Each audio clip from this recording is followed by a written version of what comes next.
Vamos a hablar de un tema muy interesante, como es el impacto en las redes sociales, en la salud tanto de la infancia como de la adolescencia. En primer lugar, por supuesto, daros las gracias a los que os quedáis todavía aquí y tenéis la gentileza de escucharnos, a la permanente de la OMC y, por supuesto, a mi buen amigo José María Domínguez, director de la Escuela de Profesionalismo Médico, pues bueno, por darme la oportunidad de mantener esta mesa.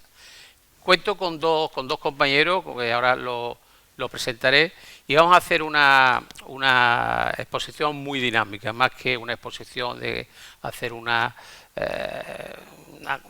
sé, una charla monográfica, y sino vamos a plantear una serie de preguntas para que se toque más o menos lo que vosotros, cada uno de nosotros, tenemos en mente de la importancia o de la trascendencia de las redes sociales en los adolescentes, y después que haya un ratillo, aunque después me han dicho la organización que nos esperará un autobús para desplazarnos al Palacio de Congreso para que nos podamos visionar la película, pero yo quiero que haya alguna tiempo para que podáis preguntar algo.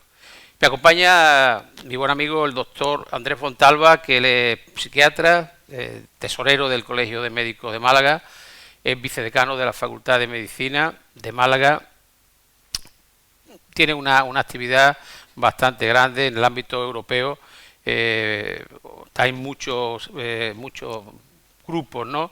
Prácticamente en medida que participación en proyectos internacionales, y además, sobre todo, su labor fundamental en la psiquiatría está orientado tanto a salud mental, comunicación, ética, gestión y en gran medida las pantallas, ¿no? Y también una colaboradora del colegio, no está en mi junta, pero hemos participado en muchas actividades que ahora después ella lo explicará, la doctora María Vidal. Ella es neuroradióloga, tutora de clínica de la Facultad de Medicina y fundadora y presidenta, que es fundamental, ya lo explicará ella, de la Asociación Educación Digital Responsable. Y ella después explicará en realidad qué es lo que hace. Ha editado muchos libros, guía para familias responsables que quieren educar en lo digital, que la publicamos en el Colegio de Médicos de Málaga, y también Crianza en las pantallas en el siglo XXI. Ha cursado formación sobre todo en el ámbito de las adicciones. Y sin más vamos a empezar. María, ¿en qué consiste esa asociación donde tú has participado, eres la presidenta y la fundaste? Pues bueno, muchas gracias, buenas tardes. Pues justamente hablando de impacto de las redes en la salud, en la infancia y en la adolescencia, pues ahí casi que entro yo viendo ese impacto, porque no solamente soy médico neuroradióloga, en mi práctica clínica diaria, aunque sí que veo ese impacto, pero no es lo más habitual, pero sí también soy madre, y entonces pues como madre de dos niñas adolescentes y preadolescentes, pues sí que era muy evidente ese impacto. Entonces hace 2 años pues decidí, junto con un grupo de padres y madres, que al final es lo que nos unía, pues formar una asociación. Esa asociación, pues como he dicho, está pues lo que somos todos al final, padres y madres, pero todos tenemos unas diferentes profesiones. Y eso es lo que la ha enriquecido muchísimo, porque pues yo obviamente tengo una visión médica del problema y soy la que, bueno, pues la que ve claramente el problema de salud global que está incidiendo en la infancia y la adolescencia. Pero luego pues tenemos muchos docentes de infantil, primaria y secundaria, o tenemos ingenieros de ciberseguridad, o tenemos ópticos. Y efectivamente los diferentes enfoques es lo que ha enriquecido mucho, además, mi propia visión sobre ese tema. Y bueno, y realmente la asociación lo que nace, en principio, la tarea fundamental es esa palabra que ahora está tan de moda, ¿no? Empoderar a los padres, porque las familias es verdad que muchas veces no tenemos claro qué es lo que hay que hacer con las redes, en el mundo digital, con nuestros hijos. Y, por ejemplo, os cito el informe Custodio de enero del 2025, que solo el 22% de los padres les parece que los 12 años sea la edad adecuada para darle un smartphone a su hijo, pero en cambio el 100% de los niños de 12 años en España pues tiene un smartphone.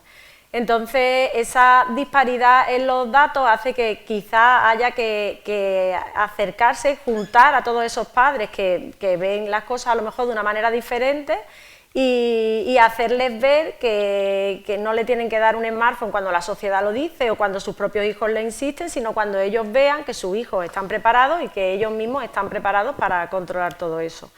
Y además, pues la Asociación Española de Pediatría, que también es verdad que colaboramos con ellos, en concreto con la pediatra María Salmerón, pues está facilitándonos en ese sentido mucho el terreno, porque está dando unas pautas de recomendaciones de tiempo de pantalla muy sencillas de comprender y muy fáciles de transmitir a las familias, que hace que ya no solamente sea tú ponerte a hablar de que tienes mucha evidencia científica detrás, sino que la propia Asociación Española de Pediatría pues está dando unas pautas.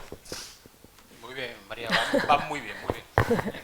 Bueno, Andrés, ¿qué señales de alarma crees tú que deberíamos tener para diferenciar lo que es un uso normal de Internet o un uso patológico o problemático? Antes de nada, muchísimas gracias a la Escuela de la Profesión Médica. Me vuelvo con más dudas e incertidumbres que como vine. Eso para mí es positivo. Y sobre todo también, hombre, gracias a Pedro y al Colegio de Málaga, por el Colegio de Oficiales de Médicos de Málaga, por dar espacio a un tema que me apasiona, que es el de la educación digital. Creo que para que definamos lo que es el uso problemático de Internet, tenemos que hacer quizá un breve ejercicio y remontarnos al principio. Y nos vamos a remontar al principio casi hace 200.000 años, cuando éramos seres humanos, y nos dedicamos solamente a hacer pequeñas lanzas, pequeñas flechitas y molinos con una piedra. Durante 160.000 años prácticamente hacíamos eso nada más. Pero de repente, hace 40.000 años, en el Paleolítico Superior hay una gran explosión. Empezamos a dibujar las paredes, empezamos a crear el arte, la cultura. Aparece la profesión más antigua de todas, que es la profesión médica, cuando aparece el chamán, la persona que cura, la persona sabia y la persona que vela por el bienestar de la tribu. ¿Y qué es lo fundamental que apareció? ¿Y cuál fue esa gran revolución? ¿Cuál fue esa herramienta que apareció hace 40.000 años que la tenemos todavía hoy en día? El lenguaje complejo, la comunicación.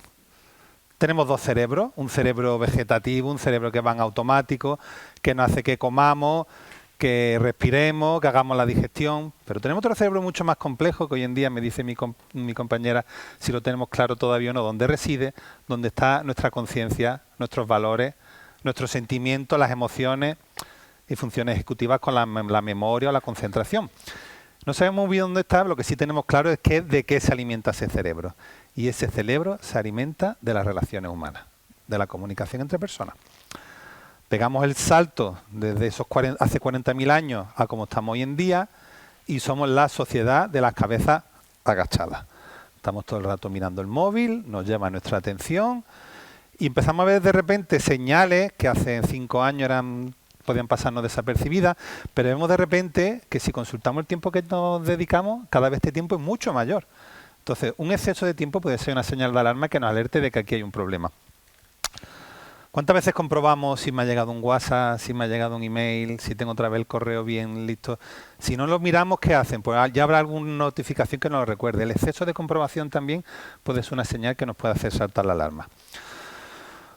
También como seres humanos que hemos dicho que somos seres sociales, que nos gusta la aprobación, nos gusta que no es solamente cómo nos percibimos nosotros, sino la sensación que tenemos de cómo nos perciben los demás. Y en esa búsqueda de aprobación, pues lo podemos buscar en el mundo real o más peligroso, en las redes, si buscamos todo el rato la aprobación por medio de likes, de corazoncito de aprobación. Entonces creemos que también puede ser una señal de alarma que tenemos que ver. Hay muchas señales a nivel físico, médico, alteraciones del sueño, sedentarismo, problemas de alimentación. Pero yo sobre todo quiero señalar que estamos en una sociedad donde estamos en constante esfuerzo cognitivo, donde estamos hiperconectados, donde estamos mucho más cansados y esta hiperconexión nos va a llevar evidentemente a una fatiga mental. Ya por último voy a dejar la señal más grave de todas, que es cuando yo veo que ahí está quizá el límite que no debemos nunca de pasar, que es cuando se sustituyen las relaciones reales por las digitales. Efectivamente, Andrés. Yo creo que además todo esto estamos orientados porque quiero que se oriente al tema de adolescente, que es el motivo, ¿no? Y como tú bien has dicho, muchas veces más que tratar al adolescente, tendríamos que tratar a los padres, porque vas a un restaurante, ves los padres con el móvil, entonces claro, qué educación o qué ejemplo, que el niño evidentemente hay que educarlo con el ejemplo, ¿no? Entonces es muy importante que los padres sean los que se responsabilicen, ¿no? Muy bien. María, desde la asociación, ¿cuáles son el trabajo más importante que habéis desarrollado, tanto en Málaga como fuera de Málaga? Pues bueno, pues lo que nos... ¿Funciona? Sí, pero empieza a hablar. Pues desde la asociación, bueno, pues justamente lo que ha comentado Andrés, hacerle ver a eso ellos desde la visión médica y compañeros pues desde una visión más de tecnólogo de ciberseguridad, pues hacerle ver precisamente todo esto. El que llegue además la información, pues en mi caso de la Asociación Española de Pediatría, que me centro en eso, él desde la información de la Agencia Española de Protección de Datos, que esa información llegue a las familias. Intentamos que, bueno, tanto por charlas directas en colegios, en ayuntamientos, como, bueno, pues a través de la radio, ¿no? De programas de radio que nos llaman, de programas locales. Y uno de los, vamos, y uno para mí fue un paso muy importante que vio y que me hizo ver que yo no era una madre loca, sino que efectivamente la evidencia científica me avalaba, era pues cuando justo contacté con el Colegio de Médicos de Málaga. Yo era una pues simple colegiada más, y pues llamé por teléfono y pues no pensaron que efectivamente era un problema a abordar, y era un problema a abordar desde todo el conjunto de médicos, y desde que el Colegio de Médicos, vamos, y desde el Colegio de Médicos de Málaga podía ser una muy buena oportunidad. Y es así como además se avala esa información y va calando mucho más en la familia. Yo he notado muchísimas diferencias de los 2 últimos años a esta parte, en las charlas que damos, en la cantidad de padres y madres que van, o en curiosamente, en lo poco culpables o muy culpables que se sienten esos padres con respecto a lo que han hecho en la educación digital de sus hijos. Y por otra parte, otra de las cosas que hacemos es, en esas charlas, además, pues promovemos mucho que haya pactos entre familias. Porque al final todo el mundo, a nadie le parecía bien darle un móvil a su hijo demasiado pronto, pero al final todo el mundo se lo da pues porque el otro ya lo tiene, ¿no? Yo le digo a mi hija, digo, mira, eso ya nos lo inventamos, porque mi padre me decían a las 10 en casa, yo decía a María del Mar la dejan hasta las 11. Pues esto es algo parecido, ¿no? Es el nuevo a mi amiga la dejan hasta más tarde. Y entonces esos pactos entre familias, el que haya familias que hagan lo mismo y que ese niño no se siente señalado, no se sienta solo, ha demostrado ser la herramienta más eficaz. Y entonces tenemos una herramienta a nivel de toda España, a nivel estatal, que, bueno, pues que la familia, y es a través de los colegios, y las familias se van uniendo. Y eso es verdad que ha demostrado que el simple hecho de que un 10% de niños de una misma aula se adhieran a ese pacto, pues hace que, es verdad que hace que ya no se sientan los bichos raros, sino que al menos, es verdad, ya somos 4 o 5 en cada clase los que nuestros padres pues piensan igual. Muy bien. Andrés, ¿qué impacto, tú como psiquiatra, qué impacto crees que está teniendo este comportamiento en la práctica clínica, y si tú has visto un aumento importante de casos? Desde luego, Pedro, hoy en día, si abrimos el periódico, vemos que portada todos los días de la noticia, problemas de psiquiatría, problemas psiquiátricos que están cada vez en aumento. Me va a permitir, por favor, que cite un artículo que acabamos de publicar en Educación Médica sobre la salud mental de los estudiantes de medicina en Málaga, donde nos salen unos datos tan alarmantes como que una tercera parte de los estudiantes de medicina ya verbalizan problemas de ansiedad y de depresión, donde hasta un 14% dicen que hay un riesgo de suicidio. Evidentemente esto no hace que tenemos que pasar a la acción. ¿Qué cambio estamos viendo al final en los determinantes sociales que pueden hacer que estén apareciendo estas cifras tan altas de ansiedad y de depresión? Lo que vemos al final es que aparece por detrás un uso adictivo, donde al final nos va a secuestrar nuestra atención, y donde lo que nos cuenta la persona, el niño, adolescente o incluso también el adulto, que lo que aparece por detrás siempre es una sensación de pérdida de control. Yo controlo, hasta que al final esa tecnología domina tu vida. Vamos viendo cada vez más casos, pero sobre todo nos preocupa mucho más la base del iceberg, los casos que no vemos. Si yo ahora salgo y voy a la playa del Sardinero y veo a un niño en el paseo marítimo fumando, ¿qué os parecería? Les llama bastante la atención un niño que salga fumando, que esté bebiendo una litrona de cerveza. Sin embargo, si vemos a un niño sentadito con el móvil en el banco, ¿nos llamaría la atención o no? ¿O en el restaurante? Pues pensemos que si hacemos una imagen de ese cerebro, los dos cerebros están teniendo la misma estimulación, su núcleo caudado, su dopamina, en ese momento en la misma activación, la misma sensación de placer, con el subidón de nicotina que con la deprivación que producen esas redes sociales. Evidentemente los casos están aumentando cada vez más, están llegando más consultas, está habiendo incluso muchísimos más conflictos familiares, ya incluso diríamos más profesionales o sociales, que nos están haciendo que yo creo que desde todas las entidades públicas tengamos que pasar a la acción. Y evidentemente estarás viendo la gran desestructuración familiar que se está produciendo, los fracasos escolares y el aislamiento de estos niños en realidad, ¿no? Exacto. Yo, hablando de depresión y de ansiedad, tenemos que hablar de la gran epidemia, del gran factor de riesgo de todas las enfermedades de nuestro día a día, que es la soledad.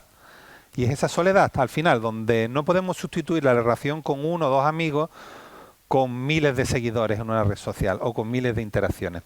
Entonces, al final decía, y sobre todo el peligro que hay cuando sustituimos lo que son las relaciones naturales entre seres humanos, lo sustituimos por las relaciones digitales, donde se establece un marco de competencia, donde se busca todo el rato una búsqueda de aprobación y donde nos está dando muchísimos problemas al final, sustituir una cosa frente a otra. Y creo que al final tiene mucho que ver con eso, la potencia tan importante que tiene la imagen, el compararse con los demás y lo que nos potencia en eso mismo, ver algoritmos de las redes sociales. Desde mi punto de vista, explica por qué tenemos ahora mismo las consultas llenas, y ya se mencionó también ayer en este foro, fundamentalmente en salud mental infanto-juvenil. Muy bien. María, ¿podrías explicarle aquí a los compañeros cómo creamos el grupo en el 2023, el grupo de trabajo del Colegio de Médicos, quién lo compone y qué es lo que estamos haciendo? Yo creo que hemos traído unas imágenes también para que lo vean. Así, efectivamente, si podéis poner las imágenes. Bueno, pues como he comentado, yo llamé por teléfono al grupo, al Colegio de Médicos de Málaga y, bueno, pues prácticamente al día siguiente pues me llamó el doctor Pedro Navarro, pediatra, ¿no? Y estuvimos pues una reunión en un grupo de trabajo pues con Andrés Fontalva, con el doctor Andrés Fontalva y con el doctor José Miguel Pena, y formamos un grupo de trabajo que al final la primera conclusión a la que llegamos es que efectivamente la salud digital de la población, pero sobre todo la de la población infantil y juvenil, debía estar puesta como caballo de batalla importante del Colegio de Médicos, igual que podía ser las campañas de no agresiones. Entonces, para eso, pues, de no agresiones a los médicos. Para eso, pues, empezamos diversas campañas. La primera, pues se llama Mejor educar que curar. Y a mí me parece muy acertada, es muy pionera porque además se acerca a los padres y a las madres, no desde el paternalismo, sino desde el acompañamiento, pero es una campaña muy empática porque le hace ver a los padres que es verdad que muchas veces nos sentimos, hablo en este caso como madre, culpables porque parece que lo estamos haciendo siempre todo mal, y habla desde el cariño y diciéndole, ¿no?, las pautas de la Asociación Española de Pediatría, de 0 a 6 años no debes ponerle pantalla, de 1 hora al día de los 6 a los 12 o a partir de los 12 1 hora. Y bueno, en esa campaña Mejor educar que curar, pues fue muy reconfortante porque es verdad que los padres de hoy en día están en un momento difícil de crianza con respecto a este tema, porque al final todos criamos a nuestros hijos copiando de lo que hicieron nuestros padres con nosotros, y es verdad que los estilos de crianza se van repitiendo de una generación a otra, pero yo en este caso no puedo copiarme qué hizo mi madre conmigo con las pantallas, no tengo referentes ni modelos y encima me veo inmersa en un mundo lleno de pantallas. Pues yo creo que el referente y modelo en este caso pues es el Colegio de Médicos, son los médicos que te rodean, los que te van a ir dando unas pautas para tú poder ir sabiendo cómo se hacen las cosas. En esta misma campaña, además, bueno, pues que hicimos una guía para familias que quieren educar en lo digital, también pues muy amena, muy amable, con tips fáciles, porque parece que es verdad que el mundo es sí o no, parece que o le das un smartphone, ¿no?, en este caso a tu hijo, o no le das nada. Pues no, resulta que nosotros pues desde la asociación, y bueno, y yo misma en primera persona, hay un abanico muy amplio de posibilidades que te permiten que tu hijo poder ir educándolo en el mundo digital, porque al final tienes que acompañarlo y tienes que estar presente, y hay una serie y entonces ahí pues nos dábamos una serie de pautas. Luego, bueno, también tenemos en Navidad, hicimos una campaña. Si pueden poner, por favor, las imágenes de la campaña, que son muy ilustrativas. Las veríamos aquí, ¿no? En Navidad también hicimos una campaña porque, bueno, pues es verdad que aproximadamente en España es ahora mismo a los 11 años cuando se está... Esas son, perdona, sí, las distintas imágenes. Estas son las diferentes imágenes que, bueno, junto con el Ayuntamiento de Málaga, además, que también participó, pues estuvieron pues por todas las paradas de autobús en Málaga, y eso hace ver las contradicciones en las que entramos pues todos los padres, con el mayor cariño a nuestros hijos, pero a las 11 en casa, pero toda la noche conectados sin saber ni con quién está conectado ni qué tipo de control tiene. O este otro, porque como también no solamente nos centramos en la adolescencia, también en los niños más pequeños, pues efectivamente nos comemos la cabeza buscando la silla más segura para el coche, pero luego va con la tablet viendo vídeos sin parar, bueno, pues que tiene millones de problemas, ya solo en su salud visual, desarrollo cognitivo o desarrollo de la atención. Y bueno, decía en Navidad también, ¿no?, el hecho de que a los 11 años aproximadamente ya es masiva la tenencia de smartphone en los niños. Bueno, pues que al menos no lo vean como un regalo, como que no es un regalo, ¿no? Que entonces la importancia de regala salud, no pantalla. Creo que Papá Noel o los Reyes Magos no te traigan un smartphone, porque además una de las recomendaciones de la Asociación Española de Pediatría es que el smartphone siempre el niño sepa que es propiedad de los padres, que cuando ya se lo des que sea pues una cesión, no un regalo, ¿no?, por así decirlo. Y bueno, yo creo que son, ¿no?, las dos campañas que tenemos hasta ahora. Bueno, les hemos traído dos ejemplos nada más, pero sí, han sido mucho más, y tuvimos, como ha dicho muy bien la doctora Vidal, la colaboración del Ayuntamiento de forma gratuita, además en nuestras redes, en todas las redes del colegio, pues a todos los colegiados, utilizamos todas nuestras redes de difusión, y después el Ayuntamiento nos colaboró con nosotros pues en los autobuses, pues los puso en las pantallas también que tiene, el Corte Inglés de una pantalla enorme, y que colaboró todo el mundo porque fue una cosa muy impactante y además a coste cero, es decir, eso hubiese costado al colegio una barbaridad de dinero, ¿no? Que eso es lo importante de los colegios, hacer cosas importantes para la sociedad, para la colegiación, para el profesionalismo, pero no pagando, porque pagando lo hace cualquiera, la cosa es hacerlo, pero encima que claro, así tiene que ser la cosa, ¿no, Pedro? Bueno, Andrés, también desde el colegio hemos liderado, que creo que puede ser interesante para que tú lo expliques, un estudio sobre la problemática de la asociación de Internet con los trastornos del comportamiento alimentario. Pues efectivamente. Con la campaña esta tan apasionante en la que participamos, donde aquí como vemos el foco lo pusimos los padres, en activar, en poner esas redes de alarma, el siguiente paso que dimos es cómo podemos llegar, por ejemplo, a los médicos jóvenes, si con el mismo mensaje tendríamos que cambiarlo. Pusimos en marcha otra campaña que también os invito a que sigáis, que fue la cuenta Pausa y Piensa, donde alertamos a los jóvenes, pero no salgo yo o sale el presidente dando un mensaje, sino sale una médico joven alertando de lo que es el uso narcótico del móvil, cómo lo podemos utilizar para evitar situaciones estresantes. Bueno, pues también con mucho éxito, de tal manera que ese vídeo fue prácticamente el más visitado que hemos tenido, tuvo como 15.000 visitas en el primer día que se puso.